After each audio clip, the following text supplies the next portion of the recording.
All right, guys, today we're going to be, or this evening, we're going to be in Revelation chapter 2, verses 14 through 16, looking again at the church at Pergamos. I'll be uploading this to Facebook probably a little bit early. We'll do virtual again tonight.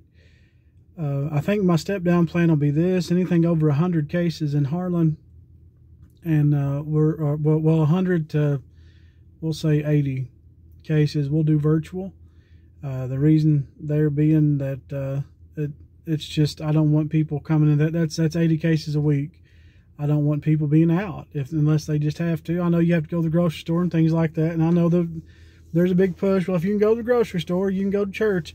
I understand that. I do. But in church, you're sitting in the same spot next to people for 20, 30, 45 minutes, and it's a lot easier to catch that way. In the grocery store, you're passing by people, and hopefully you're masking. If you're not, that's your business, and I'm not gonna quail or quarrel about that.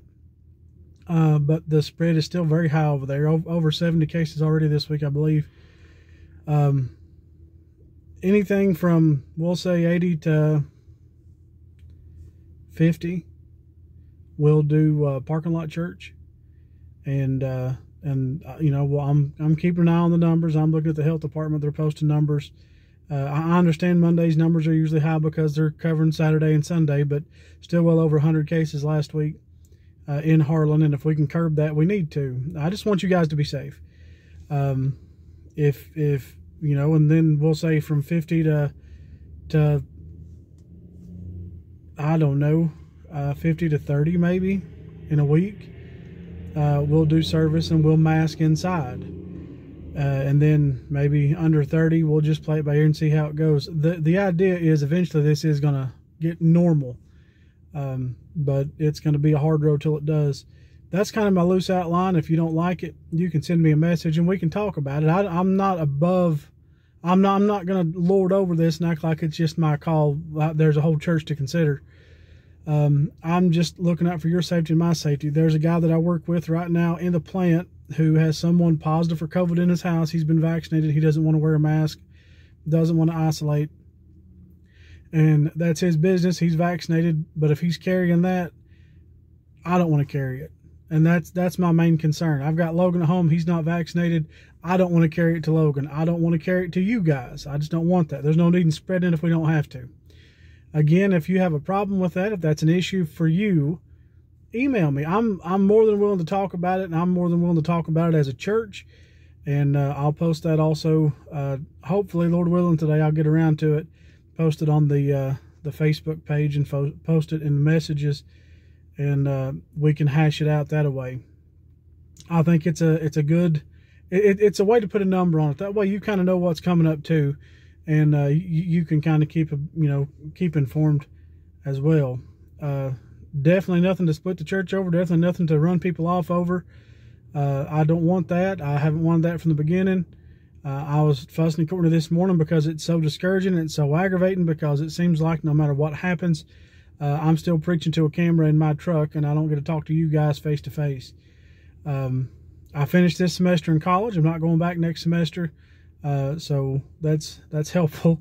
Courtney is actually, she's picking up some more classes, and she's going to try to get her bachelor's degree. So y'all pray for her. She's got 2 years ahead of her, maybe a little bit more. And pray for me and Logan. We can make that adjustment and kind of help her along. I want to be a help for her while she's taking classes, obviously. But that's where we're at right now.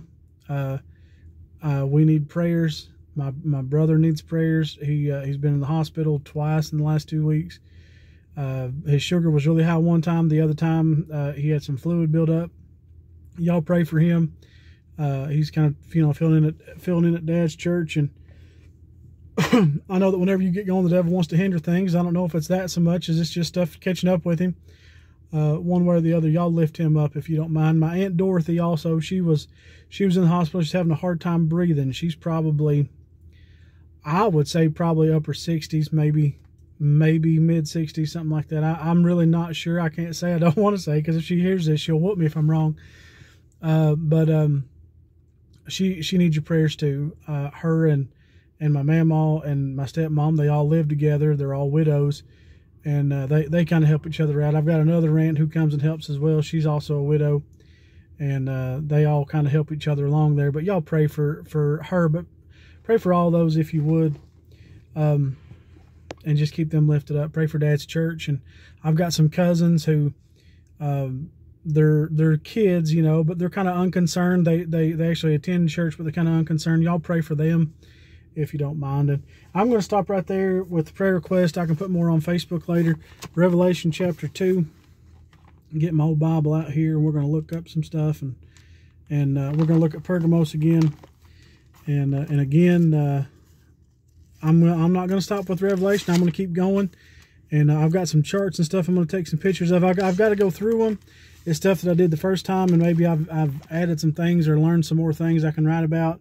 On top of that, I've got another folder somewhere full of charts I'd like to bring out and show you guys, and again, like to get some printouts and stuff. So what I may do is fix it so if you guys wanted to download those and print them, or I can print some out maybe and bring to church at some point or other.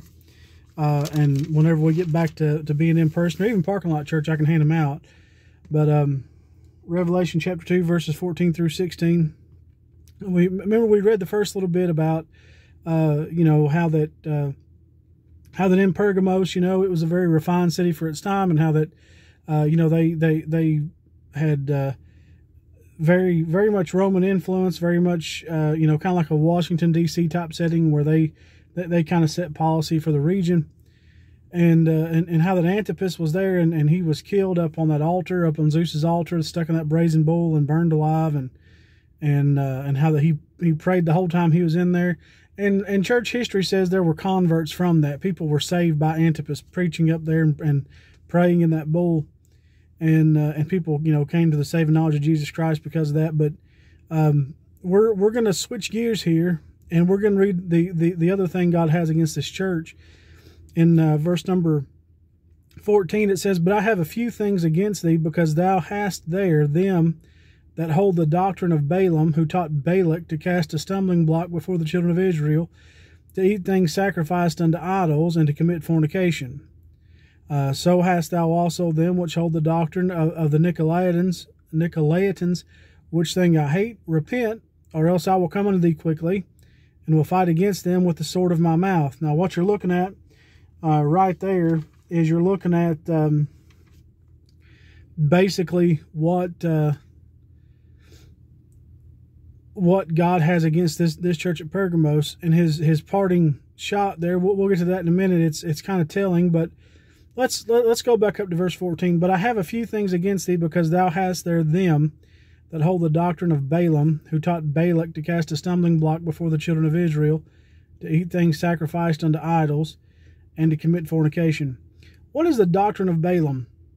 Well, who was Balaam? Everyone knows the story about Balaam and his donkey, Balaam's ass, and of course, you know, Balaam's he's a soothsayer, and he's just kind of doing his own thing. And Balak sends some guys to him and says, "Hey, you need to come, and I want you to do something for me." And God warns him not to go, and so he tells him, "No, I'm not going to go. God told me not to go." And then Balak sends some more guys out there, and he says, "No, God told me not to go." And then finally it rolls around, and God says, "You know what, go this time." And they call him again, and Balaam starts to go, and that's whenever his donkey sees the angel at the end of the way, and his donkey stops, and Balaam is beating his donkey, and just beating it into the ground. The donkey says, "Well, what have I done to you? What's wrong with you? I'm trying to save your life." And then God opens Balaam's eyes, and he sees the angel of death. And is, you know, down there in the way,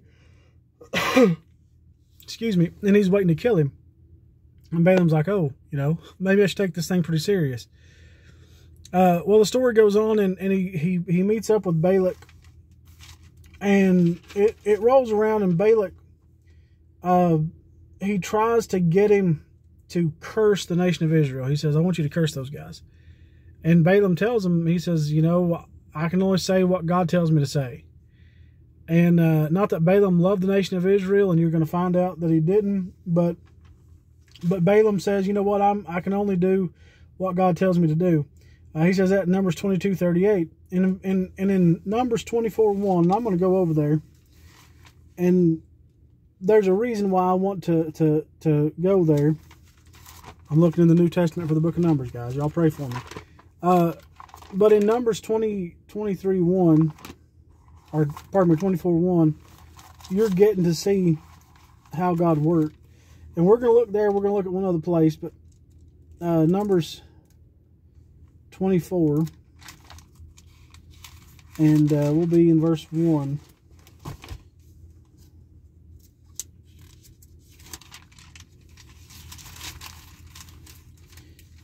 Balaam says this. Now, he's already tried 2 other times to curse him, and God wouldn't let him. And at the end of 23, Balak tells him, if you can't curse him, don't say anything good or bad. Just don't say anything. And in 24:1, it says, and when Balaam saw that it pleased the Lord to bless Israel, he went not as at other times to seek for enchantments, but he set his face toward the wilderness. And Balaam lifted up his eyes, and he saw Israel abiding in his tents according to their tribes, and the Spirit of God came upon him. So Balaam now is getting ready to prophesy. And he took up his parable and said, Balaam the son of Beor had said, and the man whose eyes are open had said, he had said, which heard the words of God, which saw the vision of the Almighty, falling into a trance, but having his eyes open, how goodly are thy tents, O Jacob, and thy tabernacles, as the valleys are spread forth, as gardens by the riverside, as the trees of line aloes which the Lord hath planted, and as cedar trees beside the waters. He shall pour out the water. He shall pour the water out of his buckets, and his seed shall be in many waters, and his king shall be higher than Agag, and his kingdom shall be exalted. God brought him forth out of Egypt. He hath, as it were, the strength of a unicorn. He shall eat up the nations, his enemies, and he shall break their bones and pierce them through with his arrows. He lay down as a lion, and as a great lion. Who shall stir him up? Blessed is he that blesseth thee, and cursed is he that curseth thee. And right there, you have this picture of God. He gets a hold of Balaam, and he uses him to preach to Balak and says, look, God's going to take care of you. He's going to be high and lifted up. And that's how it's going to go. And he then reiterates the blessing he gave to Abraham. Blessed is he that blesseth thee, and cursed is he that curseth thee. In verse 10, and Balak's anger was kindled against Balaam, and he smote his hands together. He clapped. And Balak said unto Balaam, I called thee to curse mine enemies, and behold, thou hast altogether blessed them these 3 times. Therefore now flee thou to thy place. I thought to promote thee unto great honor, but lo, the Lord hath kept thee back from honor. And Balaam said unto Balak, Spake I not also to thy messengers, which thou sendest unto me, saying, If Balak would give me his house full of silver and gold, I cannot go beyond the commandment of the Lord, to do either good or bad of mine own mind. But what the Lord saith, that will I speak. All right. Now, just real quick, because it's interesting that it's right around this time of year that we're going through this. Look down in verse number 17. It says, I shall see him, but not now. Talking about Jesus Christ. I shall behold him, but not nigh. There shall come a star out of Jacob, and a scepter shall rise out of Israel, and shall smite the corners of Moab, and destroy all the children of Sheth. And Edom shall be a possession, Seir also shall be a possession for his enemies, and Israel shall do valiantly. Out of Jacob shall come he that shall have dominion, and shall destroy him that remaineth of the city. Now what you have right there, that's an Old Testament prophecy, the second coming of Jesus Christ, the first coming and the second coming, the star of Jacob. That's what Herod read and was like, oh, snap. Something's happening. I need to figure out what's up. These guys are talking about a star. There's a star coming out of Jacob. What's that about? That's where he got that. It's a Christmas time passage. I thought that was neat that it showed up today. Has nothing to do with the lesson, but I just want to show it to you. Most of the prophecies in the Old Testament deal with the second coming of Christ. That's why whenever Christ came as Messiah, they didn't see him as Messiah. They didn't see him as a sacrifice. They saw him as he's supposed to be the king of the Jews. They were looking for someone to come in and take over militarily. And it's because of verses like that right there, because the Messiah was prophesied to do that. And he will do that at the millennium. Whenever he comes back, that's what the Battle of Armageddon is. It's Christ setting up his kingdom. Christ getting rid of all the enemies. That's whenever Christ does that. At the second coming, not at the first coming, right? And it's important that you make that distinction, because what's happened is a lot of people will take all the prophecies concerning the second coming and they'll spiritualize them, and they'll say, well, this must mean X, Y, Z. and it has nothing to do with the second coming. Now, or with the second coming, they say, well, it's Nero destroying Israel. It's not Nero destroying Israel. That doesn't make any sense. But anyway, so what is the doctrine of Balaam? What happened? Well, we're going to go to Deuteronomy real quick, 23 verses 4 through 5. So Balaam couldn't curse Israel, right? Balaam couldn't, he couldn't do anything more than what God led him to do. Balak himself said that God held you back, Balaam. I was going to promote you. And Balaam said, well, I done told you that I can't do anything more or less than what God wants me to do. And that's what I'm going to do. And he said, well, God held you back. Now, in the book of Deuteronomy chapter 23, you're going to find this guy show up again. It says, because they met you not, this is Deuteronomy 23 verse 4, because they met you not with bread and with water in the way, when you came forth out of Egypt, and because they hired against thee Balaam the son of Beor of Pether of Mesopotamia to curse thee, nevertheless the Lord thy God will not hearken unto Balaam. That shows you Balaam's heart. Balaam's heart was to curse them, just like Balak asked him to. But the Lord thy God turned the curse of Balaam, the curse into a blessing unto thee, because the Lord thy God loved thee. All right? So, we see the heart of Balaam, even though he says all these nice things about Israel, he says that because God takes him over. Even though he says all these nice things about Israel, what you have is you have a man who really hated Israel in his heart. He didn't give one care about what the nation of Israel was. He was in it because Balak said he would take care of Balaam if he did. Now, Balaam was only there because he thought eventually he'd be able to curse him, and it didn't happen. So what exactly happened? Well, if you remember back in Revelation, it says, in chapter 2 verse 14, it says, but I have a few things against thee, because thou hast there them that hold fast the doctrine of Balaam, who taught Balak to cast a stumbling block before the children of Israel, to eat things sacrificed unto idols, and to commit fornication. Now, if you'll go back to Numbers chapter 23, and I'm not going to do it for time's sake, but if you go back to Numbers 23, actually, you know what, I will, because I want you to see what happened. And this is how it goes. Numbers 24, 25. And it says, and Israel abode in Shittim. This is 25:1. And Israel abode in Shittim, and the people began to commit whoredom with the daughters of Moab. And they called the people unto sacrifices of their gods, and the people did eat and bowed down to their gods, and Israel joined himself unto Baal Peor. Remember that whenever it talked about Balaam, he was in Peor. And Israel joined himself unto Baal Peor, and the anger of the Lord was kindled against Israel. And the Lord said unto Moses, take all the heads of the people, and hang them up before the Lord against the sun, that the fierce anger of the Lord may be turned away from Israel. What happened was that these men and these women from Midian and Moab, they were getting together, and they were committing fornication, and God said, I'll have none of that. Moses, do something about it.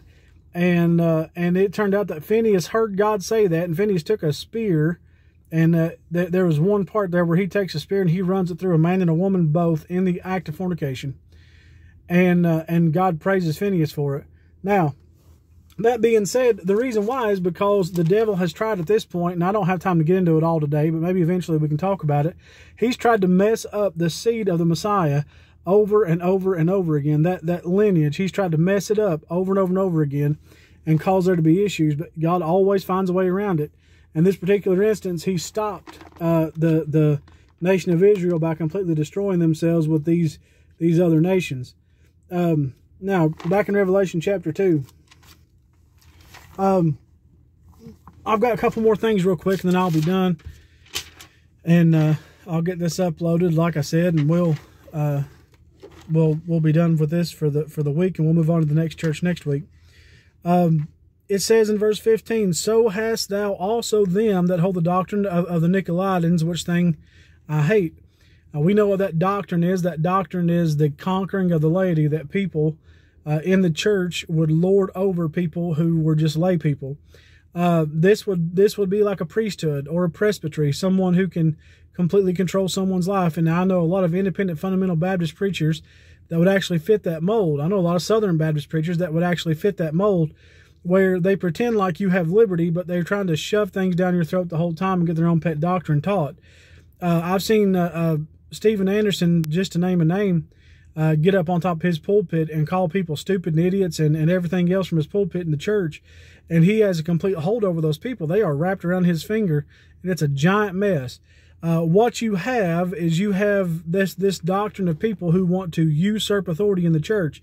Now, I'm not talking about a woman usurping authority over a man. God picked the men to lead the church. That's God's business, not mine, not yours. But I'm talking about people in the church who just want to have authority over the people in the church. I've seen pastors, I've known pastors who take over everything. They take over the treasury, they take over outreach, they take over building and grounds, they take it all over, and they hold it underneath their thumb, and they rule everything. I've also known preachers who instead of taking everything over, they just put key people in places so that they have the say of the church, and they can get these key people to vote anything in they want to vote in. I've seen that before. When it comes down to it, God hates that. God never one time wants to force anybody to do anything, but he wants you to be willing. Worship is willing. Tithing is willing. Salvation is willing. You have to be willing to do those things. It is an act of obedience, not an act of oppression. And a lot of churches, they want to oppress the common people, and God hates that. And that's what was going on in this church. These people had rose up, they had taken over, and they were doing what they were supposed to be, or they were doing what they weren't supposed to be doing. Now, that brings you to the last verse. It says in verse number 16, repent, or else I will come unto thee quickly and fight against them. Fight against who? Fight against the church and the church people in the church with the sword of his mouth. Now, I'm going to tell you something. If God has a bad enough problem with people trying to lord over the church that he's willing to fight against church people with the sword of his mouth, you best watch out. Because whenever you get God mad, he is mad. And let me tell you something.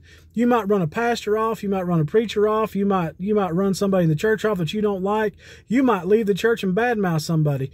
But I'm going to tell you right now, if just hypothetically, if you decided that you were going to run my name in the mud all over Harlan, you were going to act like I was the biggest dummy in the world, for whatever stance I take on whatever, I'm not going to come after you. I don't give one iota of worry one way or the other how you feel about me and how you feel about the way that, I do things or the way I think about things.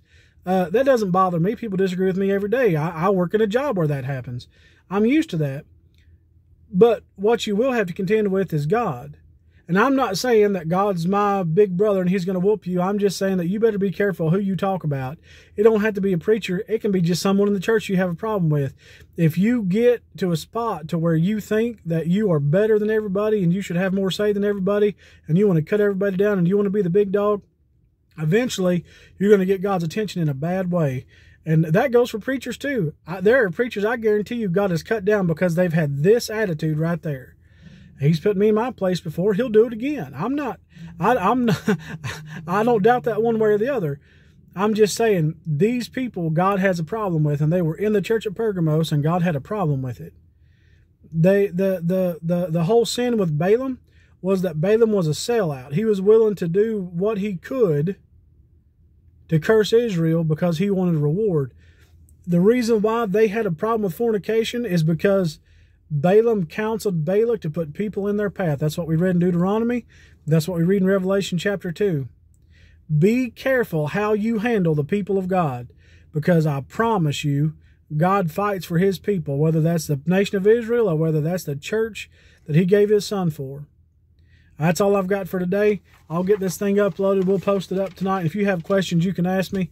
I'm having a lot of good times reading through this stuff and going back through some of these scriptures and just seeing how God feels about things. And I'll post the COVID policy again. Like I said, that's kind of my thought, and I'll go back through it and we'll get that posted up tonight, and we'll have discussion about it. If you want to have discussion about it, that's fine with me. But that's all I've got for today. If you have prayer requests, send them to the group, send them to the Facebook page, and I love you guys, and Lord willing, we'll see you soon.